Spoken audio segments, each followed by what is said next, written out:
What's it take to be a part of the Army Corps of Engineers? That's coming up on the K-12 Engineering Education Podcast. I'm Pius Wong. Recently, I got to speak with Dr. Michael Sterling, PhD, the Chief Engineer overseeing major water resource projects for the U.S. Army Corps of Engineers Southwestern Division. Dr. Sterling's achievements span a long career in civil and environmental engineering, computer modeling, and managing large-scale missions in water resources. Hear about how he got on this track next. My name is Michael Sterling, and I am the lead water resource engineer for the Southwestern Division of the Army Corps of Engineers. And the Southwestern Division is comprised of about 6 states, which are located on the lower southern plains of the United States. So that's our mission area. And my job as the lead water resource engineer is to support water resource projects that provide flood risk reduction, but also provide benefits such as water supply and hydroelectric power for the nation. So we got a big responsibility here in this region. Wow, so that's huge, and I think that some people might not understand how engineers are needed to help prevent floods and deal with all these things. Why do we need engineers to tackle these issues? Why can't other people handle flood prevention or water supply, that kind of thing? Sure. So engineers have, almost by mission across the board, used math and science to solve problems. And so when we think about the problems and opportunities that are created around water resources, my challenge as a water resource engineer is to use the tools of math and science to help us both protect people who may be vulnerable to flooding inside of floodplains, as well as optimize the benefits of water for the water supply purposes or hydropower or even navigation design. So we're just using the tools of math and science to help us solve problems more efficiently.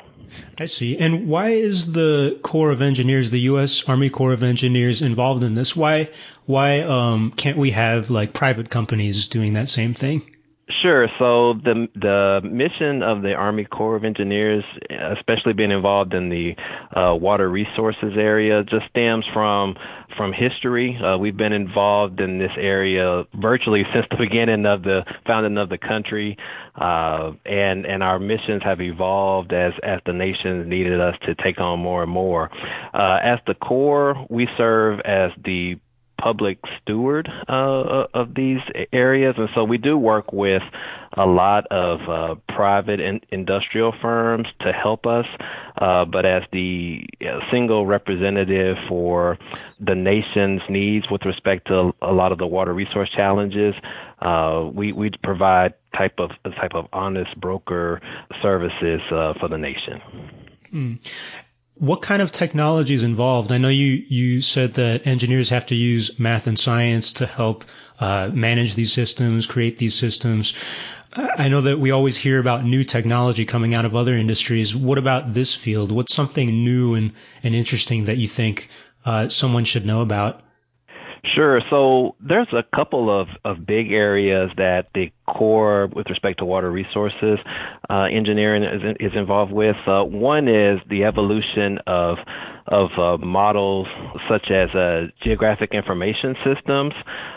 Those are models that allow us to represent the Earth's surface in a digital format. And so if you think about areas such as floodplain management, it's helpful to have some type of geographic representation of different places so that we can develop problem-solving designs, lay them right on top of what we view a local topography or the local ground shapes, so that we can see how effective our answers may be in a quick amount of time. So that's one of the areas that is really evolving. That's really interesting. You know that we're based in Austin, Texas, so we're very familiar with thinking about flooding and also technology and that kind of thing. That's interesting that you mentioned that computer modeling and simulation is involved in this right now. I understand that you've studied a lot of different engineering fields, and I was wondering if you could talk about what you studied and what's the value of knowing engineering or studying across different disciplines. Yeah, so I did study across a number of engineering fields, and part of that approach was I approached engineering as, just general problem solving, but I wasn't really sure on a personal level what type of problems I really wanted to be most involved in solving. So I began my career studying and being involved in chemical engineering areas, and after some time working in that arena, working in the petrochemical arena, I decided I wanted to shift to do something a little bit different. So I went back to college and got involved with biological and agricultural engineering, in part because I was interested in some of the environmental engineering challenges that area studied.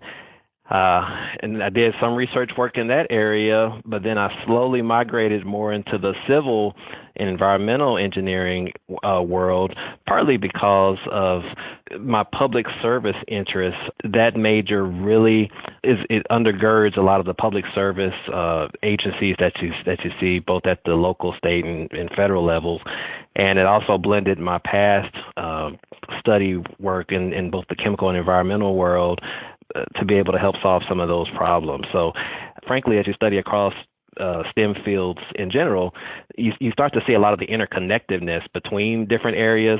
And even though they have the different fields have different names, as you start to get more and more involved in them, you start to see a lot more commonality between those areas, and the differences start to blur. So I was fortunate enough to learn that as I got further along. But the labels matter less as you learn more about these different areas. So you don't have to know exactly what you want to do when you're a young kid or something. Luckily for me, that's the case, because I did bounce around a little bit as I tried to learn more, and I think it helped me to ask different questions, so it made me better all around. So I appreciate that experience. So how did you end up at the U.S. Army Corps of Engineers? So I ended up at the Corps of Engineers. It followed my work as a PhD student in civil engineering, and I was, as most students, interested in trying to figure out, okay, what's going to be my career step after college. I talked with a number of state and federal organizations, and I just was impressed as I talked with the Corps of Engineers with the breadth of missions that the agency did, the number of types of large projects that we support as the Corps. And so I wanted an opportunity to help join that team and find a place where I could make a contribution. That's fantastic. And today you're overseeing, like you said, a ton of huge projects. And I was wondering if there was someone younger growing up today who maybe was interested in these types of fields, these large projects that affect a lot of people's lives, what can they do? What should they do? So I go to reach out with young people at the college level through career fairs and also through their student engineering groups, but also at the high school and middle school areas to reach out to those students. And what I tell the younger students particularly is really be open to experiences of all your classes. Math and science are sometimes challenging, but definitely try to learn as much about that as you can, as well as the other subjects that you're studying. And then try, if you feel like you do have an interest in science or engineering field, try to do things in the extracurricular world. I personally got involved with doing science fairs, and so that helps me to build my understanding of science and engineering in a different way. Other students I encourage to do the robotics clubs or other clubs, at their school, because you're going to learn a lot of things outside of the classroom that'll make you ask questions that makes the learning in the classroom even more interesting. So that's what I encourage. Do they have to do ROTC, for example, if they wanted to be part of the Corps? Do they have to be military? No, so that's a great question. Yeah, so even though the Army Corps of Engineers is a Department of Army organization, over 98% of our staff are civilians. So we have some military employees or staff, but the vast majority are civilians. So you don't have to be in the military to be a part of the Army Corps of Engineers, and frankly, most of our folks aren't. But we do support. We have a number of folks that support a lot of military missions across the world, and then we have folks like myself who specialize in areas such as water resource engineering or even ecosystem restoration type work that are less involved in the military support. So we have a lot of missions. Whenever there's a need for our nation to do something that requires engineering support, we're one of the agencies that kind of runs toward the mission to help out. Okay. And you mentioned kind of a big diversity of fields that the Army Corps of Engineers works on, more than just water resources management, that kind of thing. I feel like sometimes it's hard for younger people to find mentors or role models or people that they know doing something that they're interested in. How can young people get or find mentors like to see engineers like you doing what they want to do? Or how can teachers help young people find these mentors? Sure. So there are a couple of ways to find engineering professional mentors, and of course, if you're fortunate enough to live in a city that has engineering professions located there, there's a lot of employees that reach out. But also another source of information is through the professional organizations that engineers are involved in. So in my case, I'm involved in the Society of American Military Engineers. I'm also involved in the American Society of Civil Engineers, and we have chapters all across the country.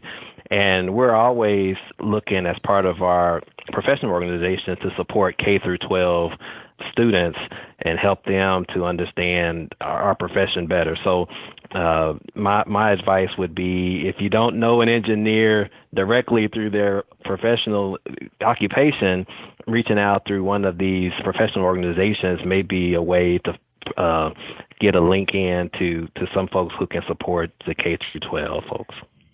Related to that, I was wondering, did you have any heroes or people helping you out when you were growing up because I think engineering can be viewed as really hard sometimes, Sure.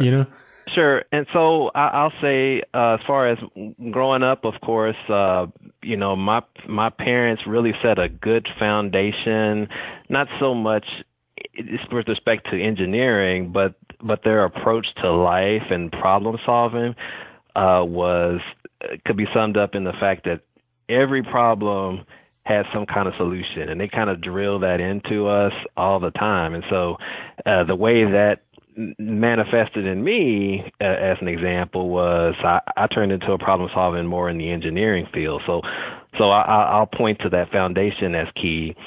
And then even though I have a strong science and engineering background and interest now, I didn't really have that in middle school, just to be frank with you. And I had a very influential middle school science teacher who pointed out to me that she thought I should be involved in science fairs. And being a typical middle school student, my response was, well, that sounds like extra work. I don't want to do it.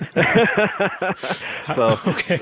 But in a small frame, we kind of had a really close-knit community. And so I think she saw my apprehension, and she reached out to my parents, which she knew, and explained that she felt like I needed to do that. And so after that communication happened, I was on board, or voluntold, if you want to say, to get with it. So and it worked out. I mean, I do as a school science fair and got a little bit of recognition, and the bug kind of stuck, and that was middle school.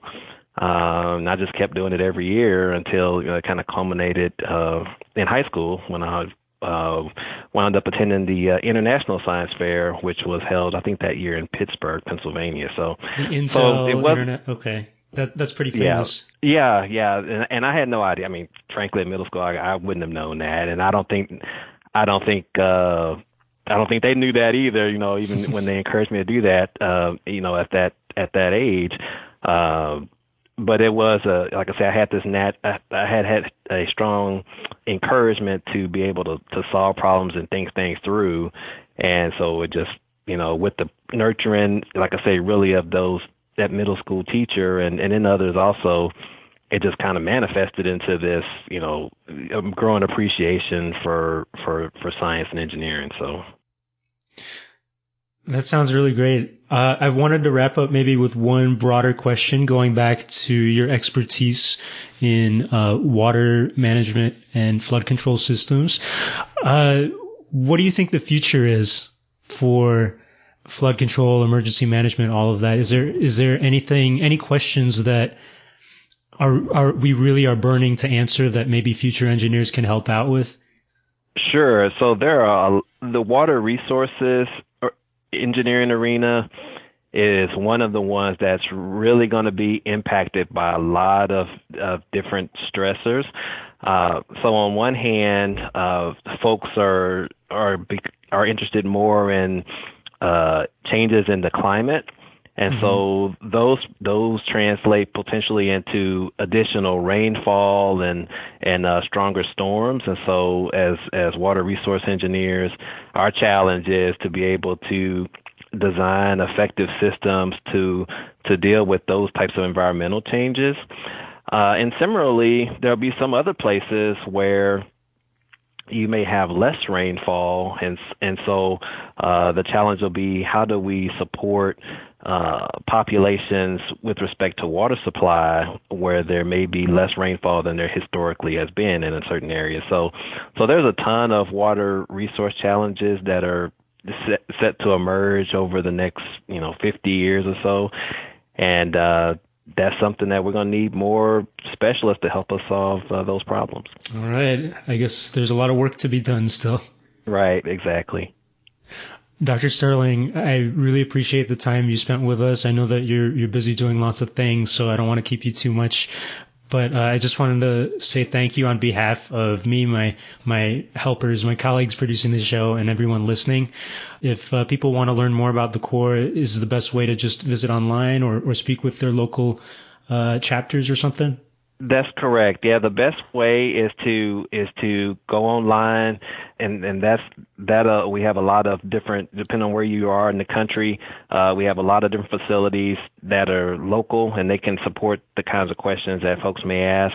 Or again, reaching out through professional organizations. We're available throughout all the communities that we service. So folks are always willing to help out, especially to your audience, those folks that are helping develop the K through 12 future leaders for our group. So we appreciate their work as well. That was Dr. Michael Sterling, Lead Water Resource Engineer for the U.S. Army Corps of Engineers, Southwestern Division. A few years ago, Dr. Sterling made a speech in honor of that middle school teacher who voluntold him to do science fairs. It was Miss Elizabeth Hawkins, and you can watch a video of Dr. Sterling talk about her at the 2015 Black Engineer of the Year Awards Gala. That's right, Dr. Sterling also won 2015 Black Engineer of the Year. To watch the speech at the awards ceremony, just visit the link to it in this episode's show notes. As always, you can also find these links and more information about topics mentioned today on the podcast website, k12engineering.net. That's K12 engineering.net. The K-12 Engineering Education Podcast is a production of my independent studio, Pios Labs, in Austin, Texas, where I support many different engineering and education projects like this one. Go to patreon.com/Pios Labs and donate today. Thanks for listening, and thank you for supporting the podcast.